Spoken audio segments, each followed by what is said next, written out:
Fellas, this is a story about betrayal and infidelity. Let it be a reminder to anyone out there who cheats: the truth always finds its way out, and when it does, the fallout can be brutal. I got married when I was 23. My wife, let's call her Rachel, was 21. We met back in college during my junior year, and we hit it off fast. It felt right from the very beginning, like we were always meant to find each other. So once she graduated, we tied the knot. After that, I found a solid job not too far from the town where I grew up. My folks owned a big farm out there. They had 8 full-time workers and around 45 seasonal hands during the busy months. My brother and I were raised around the farm life, helping out wherever we could as kids. Let's call my brother Luke. He was 3 years younger than me. Unlike me, he didn't go to college.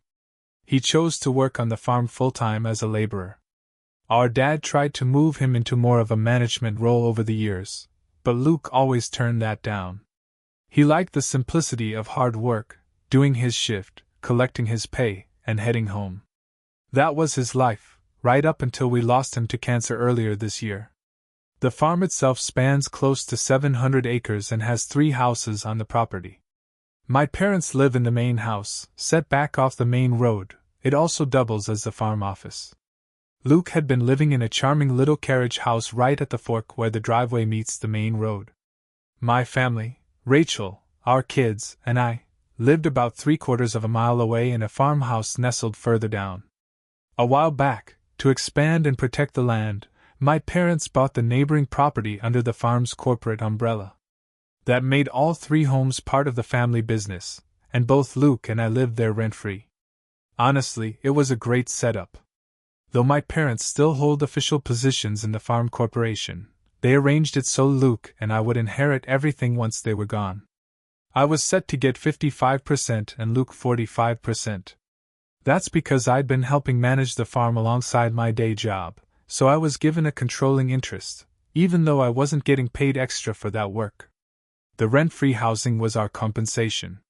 It created this great sense of togetherness. We were close, literally and emotionally, and it felt like home in every sense of the word.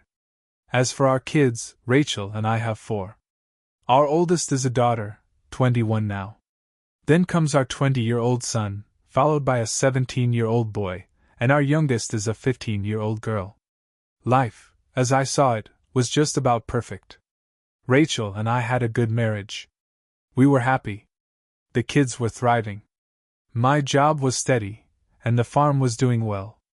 Everything felt solid, peaceful, even. But all that started to change about 3 years ago. That's when Luke got the diagnosis: cancer. It hit us hard. He'd never been one to take care of himself, always brushing off symptoms until they became unbearable. By the time doctors figured out what was going on, it had already spread. He went through the ringer: radiation, chemo, the works, and it wrecked him physically. But he still kept working. He never stopped showing up. We lost him earlier this year, and it shattered me. Luke had always looked up to me.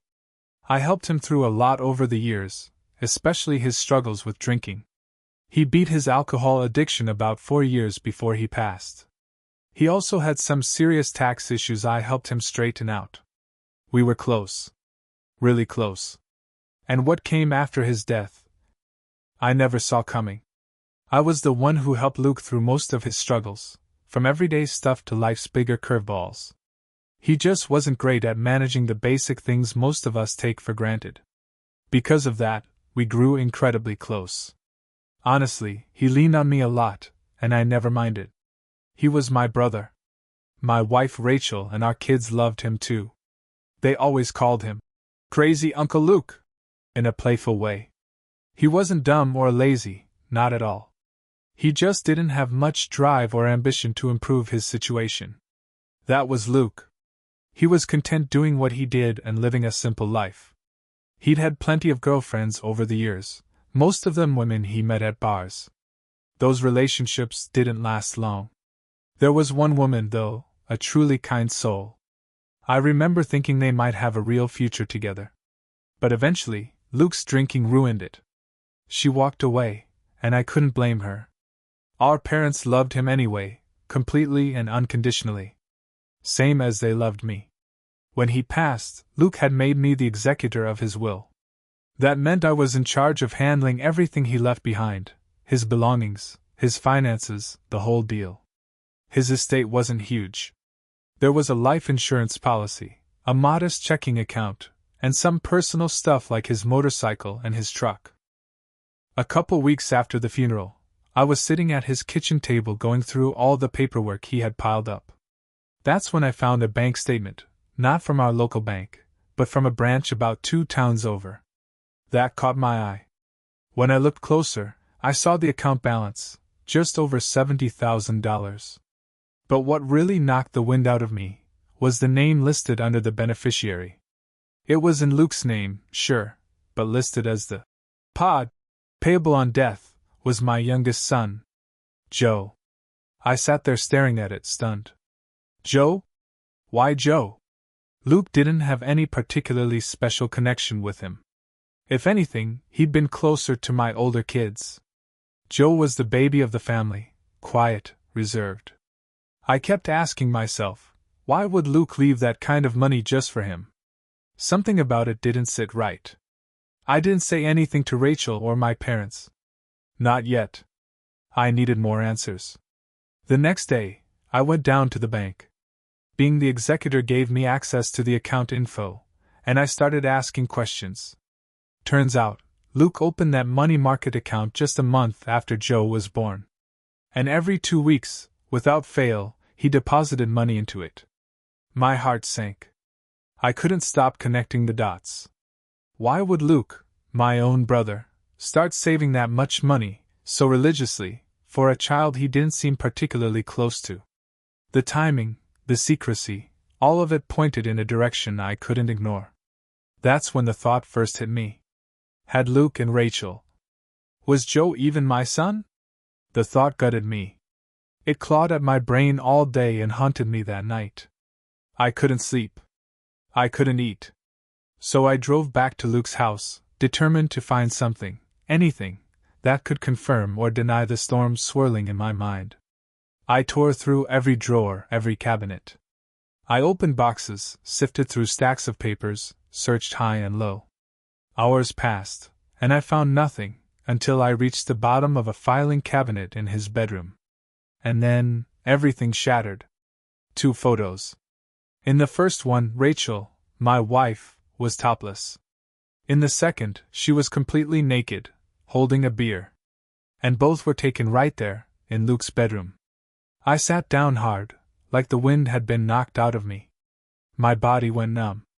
My hands shook.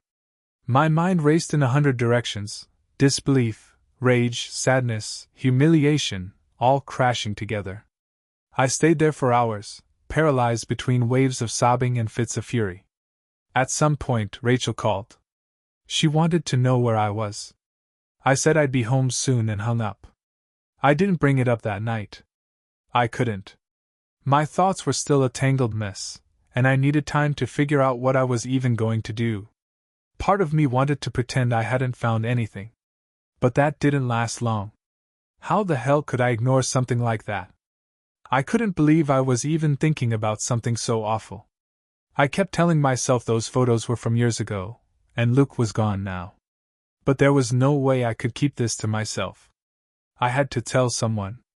So, the next day, I took the afternoon off and went to talk to my parents at the farm office. I laid everything out for them, the bank statement, the photos, everything. I needed them to see the full picture. When they looked through the documents, they were stunned. Shocked even. I think they were more disturbed by it all than I was. My mom looked at me, eyes wide, and asked what I planned to do next. I told them the truth. I was going to confront Rachel. And if she admitted to what I suspected, I'd be filing for divorce. They understood. But my mom, always the peacemaker, gently asked me to hear Rachel out first. She said I should think everything through before taking any steps I couldn't undo. And part of me knew she was right. That night, after dinner, I told Rachel I needed her help cleaning up some things over at Luke's house. She agreed without hesitation. Once we were inside, I led her to a chair in the living room and told her we needed to talk. I handed her a folder. Inside were the bank statement and the pictures. I gave her the statement first. She looked it over and commented on how much money Luke had managed to save. I asked her if anything about it seemed odd. She said no, just that the amount surprised her. So I told her to read it from the top, out loud. She did. She read the bank's name and Luke's account info, and then she reached the line that said, "Payable on death to Joseph, our last name." That's when her face dropped. She looked at me, panic setting in. "Why would he do that?" she asked, trying to sound confused. I asked if there was something she wanted to confess. She shook her head quickly. "No." So I asked again. "Are you absolutely sure?" She hesitated. And then finally, with a quiet, broken voice, she said yes. That's when I pulled out the photos. I placed them in her trembling hands. She froze. Tears poured down her cheeks as she stared at them. Her lips moved like she wanted to speak, but nothing came out at first. She begged me to let her explain, her voice barely holding together. I told her to go ahead. She was so overwhelmed she ran to the bathroom. I could hear her throwing up. It was 15 minutes before she came back out, pale and shaken.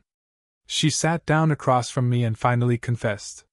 She told me the truth. She and Luke had been involved. 18 years ago. She said it only lasted a few weeks, claimed it was a stupid, selfish mistake. Said she ended it quickly once she realized how wrong it was. According to her, they never spent time alone again after that. She swore she only saw Luke when we were all together as a family.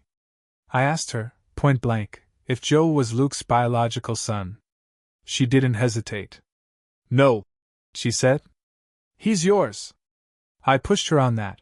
How could she be so sure? She got emotional again and said, "Even if he wasn't, he's yours. You raised him." That didn't sit right with me. It felt like she was dodging the real question. I made it clear that this wasn't about my love for Joe. Joe was my son, always would be. This was about her betrayal. About her and Luke. She sobbed, begged me for forgiveness. But I couldn't feel anything for her in that moment, no sympathy, no comfort, nothing. I stood up and told her I was leaving. I didn't want her coming home until she'd pulled herself together. I didn't want the kids to see her like that. I got home about an hour before she did. When she finally walked through the door, she tried to talk, but I shut it down. I told her there'd be a time for that later. That night, we shared a bed. But when she reached out to me, tried to cuddle like nothing had changed, I turned away. I told her I didn't want to be near her. She cried herself to sleep. The next morning, I took another day off work and went back to see my parents. I told them everything, that she admitted the affair. That she confessed to sleeping with Luke. Once again, they were floored. I told them I still planned to file for divorce. My mom asked if that was really what I wanted. And I admitted no. It wasn't what I wanted. Not really. But I also told her the truth. I couldn't trust Rachel anymore. And I didn't want to touch her. Not now.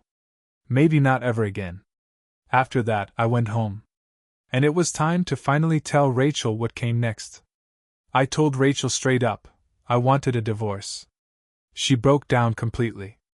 Overwhelmed and sobbing, she begged me to reconsider. She kept repeating that the affair happened a long time ago, swearing again and again that Joe was my son. She clung to that, her certainty that Joe was mine. But I stopped her right there. I told her this wasn't about Joe. My love for him hadn't changed one bit, and it never would, no matter who his biological father was.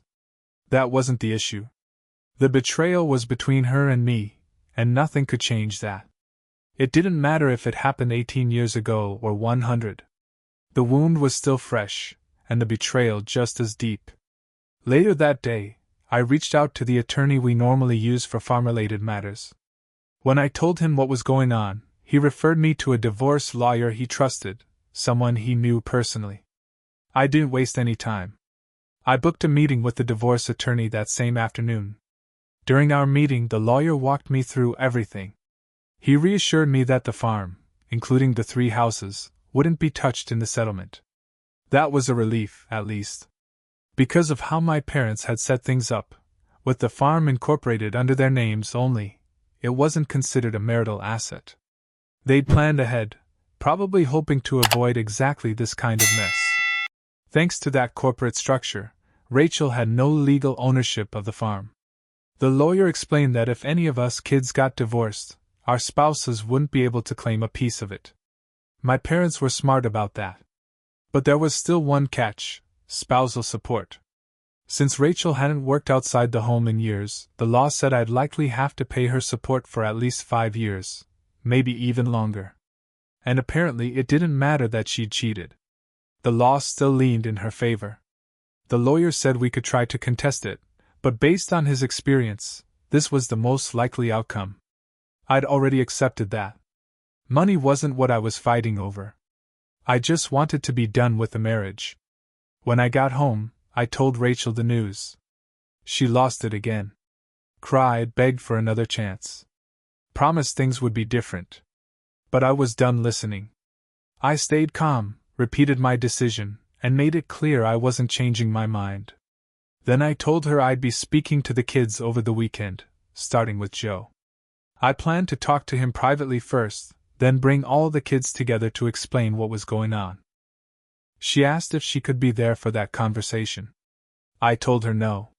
But I did say she could talk to them afterward, on her own time, if she wanted. That Saturday morning, I asked Joe to come with me. We walked down to the creek that runs through our property. There's a little pavilion there with some picnic tables. It's quiet, peaceful, the kind of place where you can have a serious conversation without any distractions. I told him the truth. That Rachel and I were getting divorced. As expected, he was devastated. His face crumpled in worry, and the first thing he asked was, "Will you still love me if I'm not your biological son?" That hit me hard. I told him, as clearly and honestly as I could, that I would always love him. Nothing about his biology mattered to me. I was his dad, period. I told him not to let that doubt eat at him. I made it clear that none of this was his fault. That it had nothing to do with anything he or his siblings had done. This was between me and his mom. Then I told him the rest. That the reason for the divorce was the affair between his mom and Uncle Luke. I didn't sugarcoat it. We sat there for a couple of hours. Talking. Crying a little. Letting it all sink in. Eventually, I told him the next step was to talk to his siblings. He nodded and asked for some time to get his head right first. I agreed. I told him to take all the time he needed. Back at the house, we went on like everything was normal. Rachel's demeanor had changed, more quiet, more subdued, but the kids didn't pick up on anything. We spent the afternoon by the pool, playing cornhole, tossing a frisbee, laughing like it was just another summer Saturday. But underneath that surface, the truth was waiting. That evening, after dinner, Joe came to me. He said he was ready. Unfortunately, the other kids all had plans that night, out with friends, sleepovers, typical weekend stuff. So we pushed the conversation to the next morning. Sunday, we woke up early. Ate breakfast together. Went to church, like we always did. We were still a family on the outside. But when we got back home, I knew it was time. I gathered all the kids.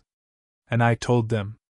I told the kids we needed to talk privately, so we all went out to the back patio. My daughter asked if Rachel would be joining us, and I let her know that she wouldn't, not for this conversation. She'd have a chance to talk to them later. Right away, I could sense the tension. They knew something serious was coming. With a heavy heart, I told them everything. Watching their reactions was one of the hardest things I've ever had to do. At first, they didn't believe it. Then came the anger. And eventually, the sadness. When I explained that I was divorcing their mother, the tears started. We sat there for a long time, talking through every detail. Slowly, they began to understand why I'd made the decision, even if it broke all of our hearts. My daughter was especially hurt. She said she didn't even want to see her mother again, said she couldn't forgive her. I reminded all of them that they were old enough to make their own choices about how to handle things, but I also urged them not to make any snap judgments. I told them, don't forget the good memories. Don't forget that, despite her mistake, she still loves you, and you've had a life full of love from her. One horrible decision doesn't erase all of that. They agreed their relationship with their mom had been good, but right now, they were just too upset. None of them wanted to speak with her that day. Then I brought up DNA testing. I told them Rachel had admitted to a short affair with Luke years ago. And while I had no reason to doubt their place in my life, I needed the truth, for my own peace of mind. I reassured them that no matter what the test said, nothing would change how I felt. They were my kids. Always had been. Always would be. Later that evening, Rachel sat down with them in the dining room for what I imagined was a painful conversation. I didn't join them, but I overheard bits and pieces from the other room. They told her they still loved her. But things had changed. The image they had of her, the trust, the respect, that was broken now. And it wouldn't be easy, or maybe even possible, to get it back. It crushed Rachel. But honestly, it was a consequence of her choices.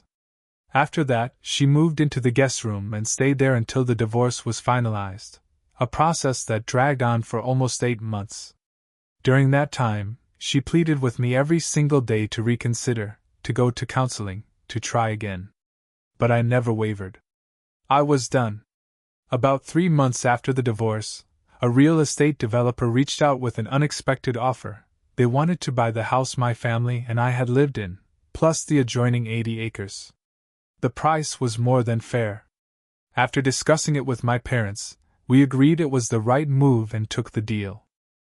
60 days later, Rachel moved into a small 3-bedroom apartment in town. I moved with our 2 youngest kids back to my parents' house while we figured out the next step. It hit Rachel hard. The depression she'd been fighting deepened. She had to go on multiple medications just to get through the days. During that stretch, I finally pursued a dream I'd been carrying for years, building a home of my own on the farmland.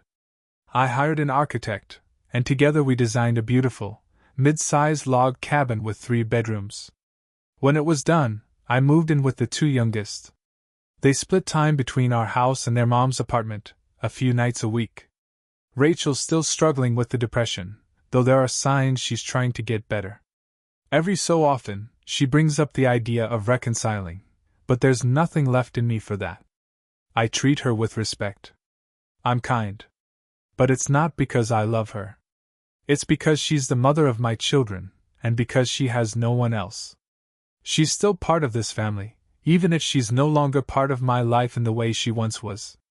Our conversations now are mostly about the kids. I keep it that way. Thankfully, the DNA tests came back, and all the kids are mine, biologically. I can't describe the relief. After all the sleepless nights, the doubt, the weight of it all, just knowing that brought me a peace I hadn't felt in months.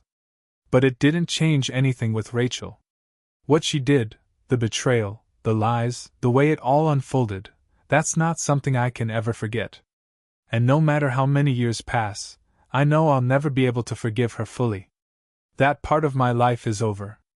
Now I just focus on what matters, healing, being there for my kids, and moving forward, one honest step at a time. Even now, I still can't wrap my head around why Luke set up that account with Joe as the beneficiary. Rachel swears they never had a conversation about paternity, and honestly, I believe her. At least on that point. But it's strange, isn't it? Why would Luke do something like that, without telling anyone, without a clear reason? Maybe he suspected something. Or maybe, deep down, he just wanted Joe to be his. That question still lingers in the back of my mind. I don't think I'll ever get a real answer. And maybe I've made peace with that.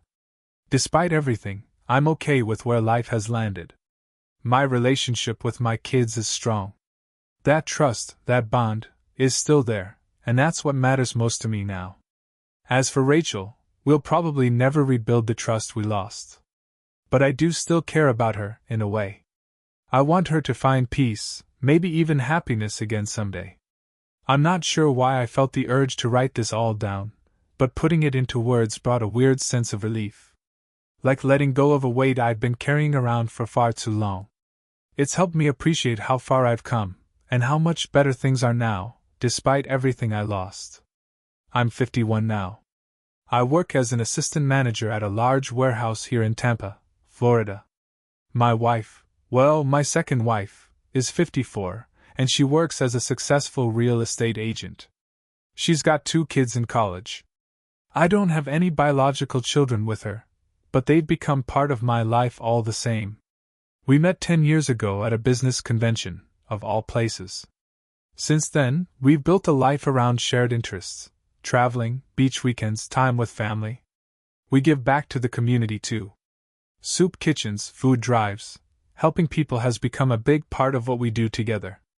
She's outgoing, always at events, often surrounded by friends. And for the most part, our connection is strong. Our sex life is good. But I'd be lying if I said everything was perfect. There's one thing that's always bothered me, the flirting. I remember one real estate event in particular. She was chatting up this developer, and it crossed a line. At least, to me it did. It wasn't just friendly, it was flirty. Way too flirty. I called her out on it after lunch that day. She brushed it off, said it was all part of the job. Eventually, she apologized. But I wasn't sure if she really meant it. As time went on, her outings with friends got more frequent. She'd be gone for days at a time, always claiming it was just a girls' trip. Her usual crew included 3 other women, all at different places in their lives and marriages, or lack thereof. I've always been someone who gives trust freely until I have a reason not to. I gave that to her too. Then, one night, she called to say she was bringing dinner home. But I could hear other voices in the car. She'd accidentally put me on speaker. One of her friends, not knowing I was listening, asked, "Is he coming to Miami with us?" That stopped me cold. I asked my wife who she was talking to, and she tried to play it off. Said her friend was talking to me, just being silly. I let it go in the moment, but when she got home, I confronted her. It turned into a full-blown argument. She told me it was a last-minute trip. That she'd planned to tell me, but her friend spilled the beans too early. They'd stopped by a bar, and apparently one of her friends got a little too drunk. She insisted it was all harmless. Now, she does well for herself. Makes over $120,000 a year. I bring in about $40,000, not bad, but nowhere near her level. I've never resented that. She worked hard for it. Took years to build up that income. Still, I noticed she'd been spending a lot in preparation for the trip. New clothes, expensive stuff, even though her closet was already full. The trip to Miami was only supposed to last 4 days. Just a 4.5-hour drive from Tampa. But on the second day, I came home from work around 7 p.m., and something strange happened. There was a knock at the door. A man in a suit was standing there, holding a large manila envelope. He asked for me by name, handed me the envelope, and said, "This is for you." Then he walked away. Inside the envelope was a note. Just a phone number and a message. "Contact me if you want to discuss the photos." I turned to the first photo. There she was, my wife, sitting on some guy's lap, deep in a kiss. His hands were all over her back. They looked like they were in a club. The second photo was by a pool. Same man. Same kiss. My heart stopped. I stared at those pictures, my hands shaking. And then I picked up the phone and called the number. The man I called turned out to be a private investigator. He'd been hired by another husband who suspected his wife of cheating.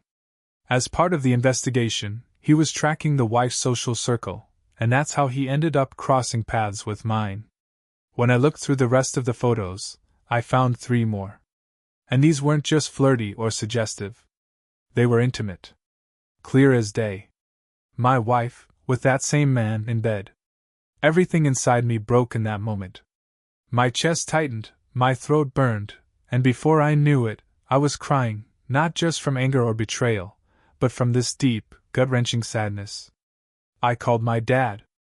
Told him everything. Every last detail. He told me to breathe. to calm down. To not say anything to her, not yet. Keep your head, he said. Handle this smart. I promised him I would. Rachel had just one day left before she was supposed to return from Miami. I spent that night doing research, talking to an attorney online. I explained what had happened, told him I had evidence, real proof, of her infidelity. But because we live in Florida, it didn't make much difference. It's a no-fault state, he told me. It won't matter much in court. He asked how long we'd been married. Over 10 years, I replied. That meant spousal support was likely on the table, no matter what she did.